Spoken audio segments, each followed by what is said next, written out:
Great. Hi everyone. Hope you're all doing well. I think the conference so far has been a ton of fun, hasn't it? Yeah. Closer to the mic. Is that good? All right.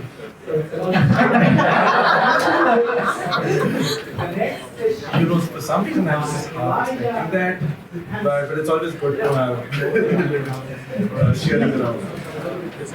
So, I think for my talk at DevRelCon Yokohama, I wanted to touch upon a topic that I keep seeing constant discussions about, at least in my home country, in India, because we are the region which has just seen the boom of DevRel as a domain. And one thing I've noticed over the last 1.5 years working professionally within DevRel is that while the community side of DevRel, the part where we're going to all of these talks and we're having these meetups, it is very visible. A lot of times, a lot of our work as technologists does not get the light that it should. Which is leading to some misconceptions in a lot of markets, especially ones that are growing right now. So, given the nature of my work over the last 1.5 years, where I have had the opportunity to collaborate with our engineering team, as well as various community members over different code-related work around the product, I thought it might be a good chance to talk about how DevRel teams can collaborate with and in fact engineer as it is across our products as well. So once again, I am Aditya. I currently work as a developer advocate at Appwrite. I've been active around tech communities for the last 3 years or so, since I was a sophomore, and I am also a Microsoft MVP as well as a part of Twilio's Champions program. And yeah, if anyone wants to connect with me, Twitter is probably the best place to do that.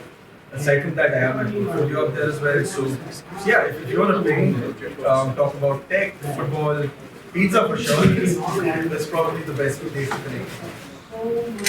Now, coming on to the topic that I talked about earlier, I think when we talk about DevRel teams contributing to engineering, the first question is whether engineering and DevRel can even overlap.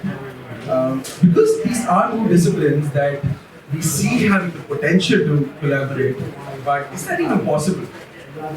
I think the answer to this question is something I take from what we call the 3 C's of DevRel.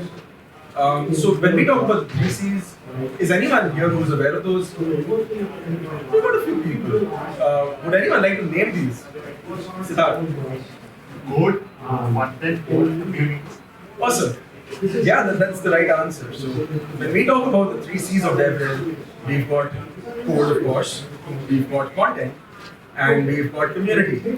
Now, if you think about these 3 C's, specifically the first two we mentioned, that are code and content, I think when we look at both DevRel functions and engineering functions, you will notice that there is a substantial overlap here because these are both fronts via which both of these teams contribute together to ensure success of the product. Right, like when we define these two teams in the most simple manner as possible, engineers are the ones who are building the product, and DevRel teams are the ones enabling others to build these products. So if we look at these functions and we look at these teams, considering these functions overlap for both, if we don't see the teams contributing and collaborating, I do believe sincerely that will hamper the ability of the product or the organization to succeed. So, yeah, they can absolutely overlap. DevRel and engineering can overlap, and it is essential for the product success, in my opinion. Talking about where DevRel can assist engineering, I think now that we've established it is possible for them to collaborate, for them to overlap, it's necessary to define how they can work together and how DevRel teams particularly assist engineering here as well. So the first front that I would like to talk about there is software development. Just a question, how many folks here are developer advocates or have been developer advocates? How many of you have ever had to work with code or work on sample applications or work on integrations throughout your journey as developers? Right, it's good to see that because yes, as developer advocates, while being a coder, while being a developer may not always be the day-to-day job, it is the prerequisite. We are technologists at heart. We are people who work around these technologies. The developer and developer relations simply is not for naught. It does count. I remember when I started off at Appwrite, I think I got a chance to deep dive into the product, work, and try and build applications around it. I remember significantly the first major contribution I had was building an integration into Appwrite, and that was our Auth0 authentication adapter. And I think what this experience taught me was that when we go out and we work with these code and these pieces of tech and with our communities, at the end of the day, if we are not technologists and developers ourselves, it is very difficult for us to empathize with our community members, empathize and understand the problems they face. So it does become very, very important for us to be developers and to be able to develop with our products ourselves. And for that matter, I think we're also often responsible for building out new sample applications, building kitchen sink demos, working on integrations, simply because these are means by which we decrease friction for our community members as well. So being a software developer is definitely very, very important. If you are going ahead and working as a developer advocate or in general within the developer relations space. I think the second front where that overlap happens, the second front where we do end up contributing to different engineering activities, where we end up assisting them, is documentation writing. I think for a lot of us in developer relations, content becomes a very, very important means, right? It is a way for us to communicate, it's a way for us to educate. And documentation in general is probably one of the first few places where someone would come to learn about your product. So being able to contribute to documentation becomes directly essential into the success of how a product will be used, how it will be adopted, and that definitely assists engineering teams because, truth be told, if a product is not easy to understand, no matter how well built, how well architected it might be, it's not going to grow. Right? At the end of the day, someone needs to be able to go ahead and use it, and documentation becomes essential for that. Right? I think for a lot of us, if we go back and we think about our experiences, we're reading documentation all the time. Yeah, documentation writing definitely very important. It does become a part of overall content activities that we would be involved with, and it's definitely one that directly assists engineering and the efforts they make to ensure the success of the product. I think the third front that we heavily get involved in is software testing and feedback. Just a quick question, how many of you have ever heard of the line, DevRel teams are user zero for a product? Has anyone ever heard that? Alright, let's think about it in this way. How many of our teams here, how many of us get a chance to work with, try out and build on our products before they're out in front of the rest of the world? Yeah, that's effectively what being user zero or customer zero refers to. I think that was also mentioned earlier in the keynote today, right? Because the truth is, if we can't eat our own dog food, how are we going to ship it out? I think dog fooding is something Harshal also referred to in his talk yesterday about how they get to dog food within their onboardings, and that becomes a very important part of DevRel efforts. Because I think aside from always getting to build into our products, we're also people who are building on top of them, right? Going back to the mentions of building sample applications to help decrease friction for our consumers and customers and users. The truth is that we are going ahead and consuming these services ourselves as well, right? This enables us to get insights into the product, give that feedback to engineering.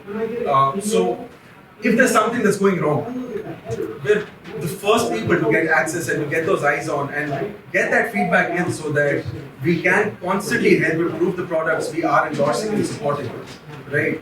I think for myself as well, the example that always comes to mind from my own experiences is that for Appwrite's CLI, I often get a chance to play around and give feedback about our Windows CLI because I'm still not on the Mac bandwagon, so I'm happily a Windows user, and for that reason I end up getting to test out the Windows CLI, and I've done so for a few of our releases, and that's allowed me to give feedback around where things aren't working, right? Because being a developer advocate, being someone who's able to build with these products and able to give that feedback.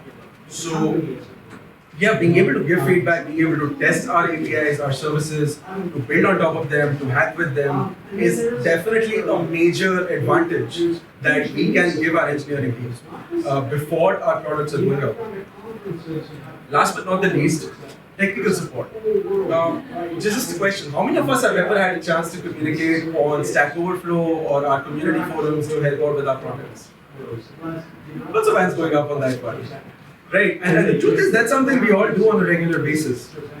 If anyone in our community is building with our products, we're there to help out, we're there to assist, we're there to enable them, right? In order for us to do that, to achieve that, we need to be builders ourselves. We need to be able to, build with our tools, and we need to be able to communicate, and that in a lot of teams, for a lot of folks, would be activities that support teams or engineering teams would focus on, but that is also something DevRel teams focus on. So for particularly smaller teams, this becomes a substantial advantage as well, right? Because every single moment we spend on focusing on enabling, on ensuring that our communities are succeeding with the product, that they are able to understand, that does allow engineering to focus a lot more on building out the tools and the product and whatever our customers and consumers need.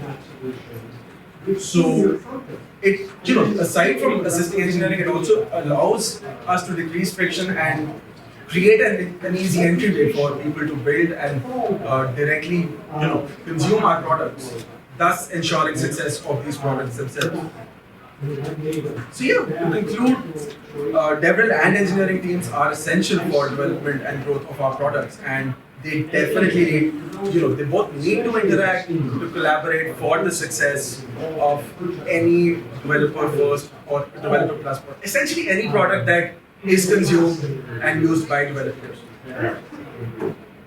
Just to summarize what we talked so far about, we discussed whether engineering and DevRel teams can collaborate, which led us to the 3 C's, that's something we talked about.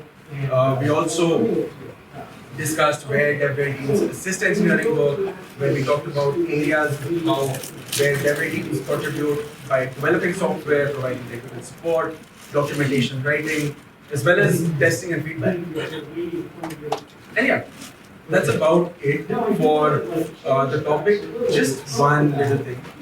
In case anyone wants to go back to or any of these topics to understand what I discussed earlier, there is a little session resource you can check out. It's available right now. So you could scan the QR and access it. So this particular resource is in English. However, if you are someone who's a native Japanese speaker and a reader, Atsushi actually helped facilitate the translation of this blog as well. So if you prefer reading in Japanese, please check out the link here. I think that should definitely help you going forward as well. So yeah, that's about it. Thank you.